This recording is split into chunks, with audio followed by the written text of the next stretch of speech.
আল্লাহর সেপাই তিনি, দুঃখীদের রাজা, যেখানে আজান দিতে ভয় পান মুমিনেরা এবং মানুষ করে মানুষের পূজা, সেখানেই আসে তিনি।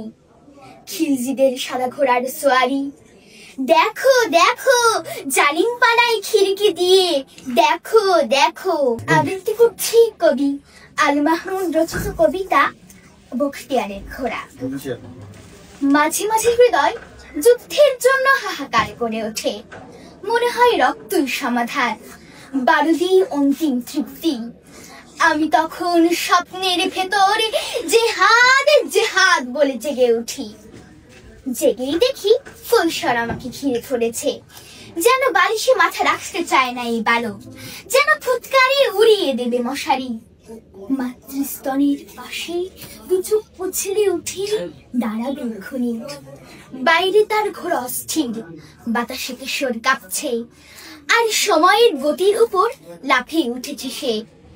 না, এখনো সে শিশু, মা তাকে ছেলে ভোলানো ছড়া শোনায়, বলে বালিশে মাথা রাখো তো বেটা, শোনো বখতিয়ারের ঘোড়া আসছে, আসছে আমাদের 17 সোয়ারি, হাতে নাঙ্গা তলোয়ার। মায়ের ছড়া গানে কৌতূহলী কান পাতে বালিশে, নিজের দিদির শব্দ বালিশের সিনার ভেতর।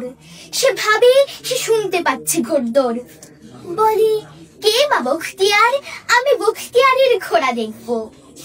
মা পাখা ঘোরাতে ঘোরাতে হাসেন, আল্লাহর সেপাই তিনি, দুঃখীদের রাজা, যেখানে আজান দিতে ভয় পান মুমিনেরা এবং মানুষ করে মানুষের পূজা, সেখানেই আসে তিনি। খিলজিদের সাদা ঘোড়ার সোয়ারি, দেখো দেখো জালিম পালায় খিড়কি দিয়ে, দেখো দেখো। মায়ের কেচ্ছায় ঘুমিয়ে পড়ে বালক, তুলোর ভেতর অশ্বখুরের শব্দে স্বপ্ন তার নিশে নোড়ায়। কোথায় সে বালক? আজ আবার হৃদয়ে কে বলে যুদ্ধের দামামা, মনে হয় রক্তই ফয়সালা, বারুদি বিচারক আর স্বপ্নের ভেতর জেহাদ জেহাদ বলে জেগে ওঠা। ধন্যবাদ। পুরো ভিডিও করছো?